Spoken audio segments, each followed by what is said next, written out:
तो हमारा अगला वर्ड है प्रोविडेंस। चलिए देखते हैं कि इसका मतलब क्या है और इसे सेंटेंसेस में कैसे यूज करते हैं। ओके, तो प्रोविडेंस एक नाउन है, यानी कि एक संज्ञा। अब इसके ना दो मेन मतलब निकलते हैं।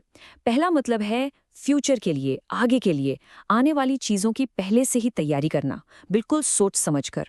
और जो दूसरा मतलब है वो थोड़ा स्पिरिचुअल है, जिसका मतलब होता है भगवान की कृपा या उनका सहारा।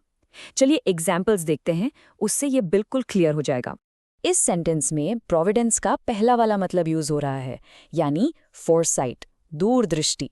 सोचिए, अचानक से तेज बारिश शुरू होने से ठीक पहले उसने अम्ब्रेला पैक कर लिया। ये सिर्फ किस्मत नहीं थी, बल्कि एक बहुत ही समझदारी भरा काम था, है ना? इसी को कहते हैं Providence. Let's hear the full sentence now. It was a stroke of providence that she had packed an umbrella just before the sudden downpour. अच्छा, अब प्रोविडेंस का दूसरा यानी कि स्पिरिचुअल मीनिंग देखते हैं। यहाँ गांव के लोग ये मान रहे हैं कि इतनी मुश्किल सर्दी में उनका बच पाना सिर्फ उनकी मेहनत से नहीं, बल्कि ऊपर वाले की कृपा से ही पॉसिबल हुआ। तो यहाँ प्रोविडेंस का मतलब है divine help. The villagers believed their survival through the harsh winter was an act of divine providence. ये एग्जाम्पल हमें प्लानिंग वाले मीनिंग पर ही वापस लाता है, पर इस बार थोड़ा अलग कॉन्टेक्स्ट है, फाइनेंशियल कॉन्टेक्स्ट।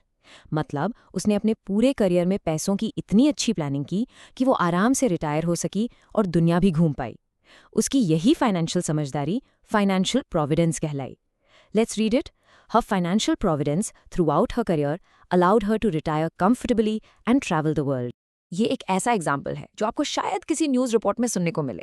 यहाँ फॉर्चुनेट स्ट्रोक ऑफ प्रोविडेंस का मतलब है किस्मत से हुई कोई ऐसी अच्छी चीज़ जिसने किसी की जान बचा ली। सोचिए, बर्फानी तूफान आने से बस कुछ ही पल पहले उस हाइकर का मिल जाना किसी चमत्कार से कम नहीं था। Here's the quote. By a fortunate stroke of providence, the lost hiker was found just moments before the blizzard hit the mountain. चलिए, अब प्रोविडेंस के कुछ सिनोनिम्स यानी इससे मिलते जुलते वर्ड्स देखते हैं। देखिए, प्रूडेंस और फोरसाइट, इनका मतलब है समझदारी और दूरदृष्टि, जो इसके प्लानिंग वाले मीनिंग से जुड़े हैं। और डिवाइन इंटरवेंशन और डेस्टिनी जो हैं, वो इसके स्पिरिचुअल मीनिंग यानी दैरिक मदद और किस्मत के काफी करीब। और आखिर में इसके अपोजिट वर्ड्स यानी एंटोनिम्स। इम्प्रोविडेंस, निग्लेक्ट, वेस्टफुलनेस और केयरलेसनेस, इन सब का मतलब होता है लापरवाही करना, फ्यूचर के बारे में बिल्कुल ना सोचना या फिजूल खर्ची करना, जो कि प्रोविडेंस का बिल्कुल उल्टा है। बस आज के लिए इतना ही, मिलते हैं नेक्स्ट वीडियो में। Happy learning, bye bye.